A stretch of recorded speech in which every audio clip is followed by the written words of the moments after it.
Amir Temur bobomiz 35 yillik faoliyati davomida deyarli birorta ham jangda mag'lub bo'lmagan.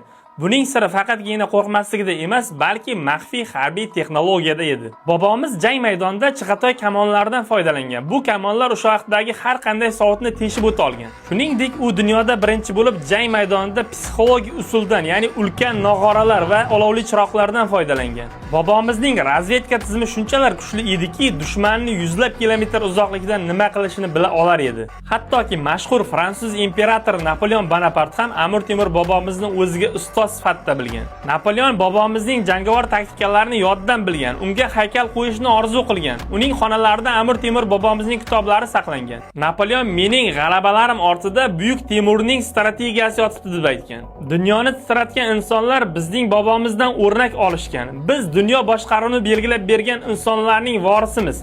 Endi sizga savol: hozir biz mana shunday insonlarga munosib voris bo'la olyapmizmi yoki yo'q?